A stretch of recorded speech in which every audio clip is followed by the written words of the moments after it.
In the world of medicine, things are almost never black and white.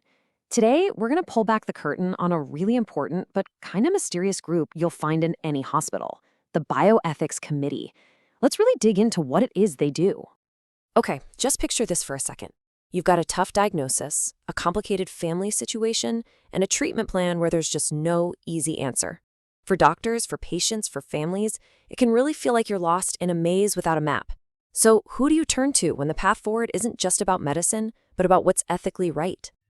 And look, this isn't just some made up scenario.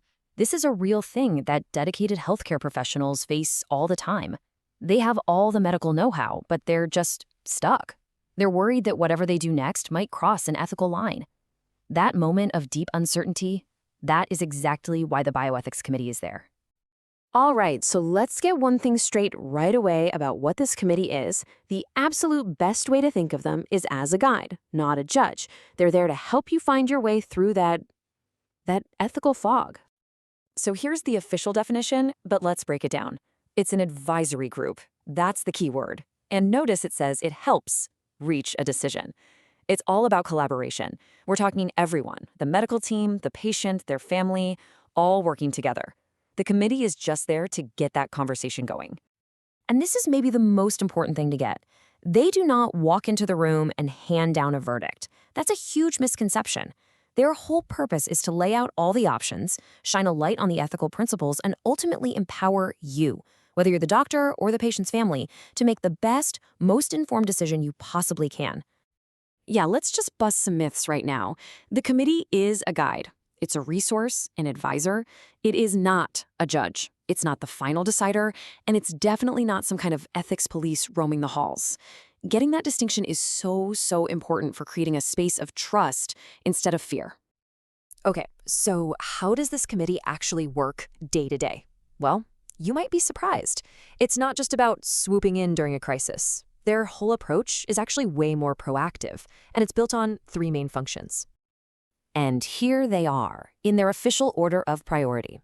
And this is fascinating. Look what's last on the list. Consultation. The one thing most people think is their only job. But this order is completely on purpose, and it tells you everything about the committee's real philosophy.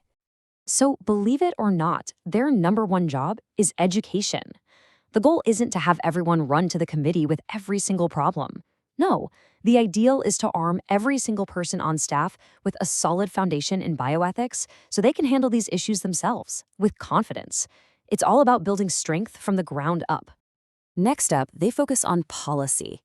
Think about it. By creating really clear, ethically sound guidelines for situations that come up over and over again, like end-of-life care or informed consent, they can actually stop a lot of problems before they even start.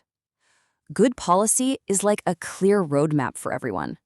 And finally, we get to consultation. This is the reactive part of their job, right? Stepping in when there's a specific, super complex case. But you can see how if the first two priorities, education and policy, are really strong, the need for this part gets smaller and smaller. The ultimate goal is to make this function less necessary over time. So, we get the what and the how of the committee now. Let's kind of zoom out to the why. Because this is about the whole philosophy of bioethics. And let me tell you, it's about so much more than just finding a cure for a disease. At its heart, bioethics is about a holistic approach. It's about providing complete care for the entire person, not just treating their physical symptoms. Now, it's not the same as charity or a medical mission, which are amazing things, of course, but this is different. This is a core part of what modern, patient-centered medicine is all about. And just look at the kind of stuff it covers. This isn't some abstract ivory tower debate. This is the real day-to-day stuff of a hospital. Informed consent, keeping things confidential, religious beliefs, tricky family dynamics. Bioethics touches pretty much every single decision, for both the clinical team and for the patients they're trying to help. Which brings us to what I think is the most important takeaway here. This stuff isn't just for doctors or hospital administrators. Ethical care involves everybody, and knowing how this whole system works empowers you, no matter who you are, to be an active part of it. I mean, when you boil it all down, this is the mission, right? It's to create this supportive space where doctors, patients, and families can actually come together, work through the really tough stuff, and make the best decisions they can, together. It's about collaboration, not about conflict. So, we'll leave you with this question to chew on.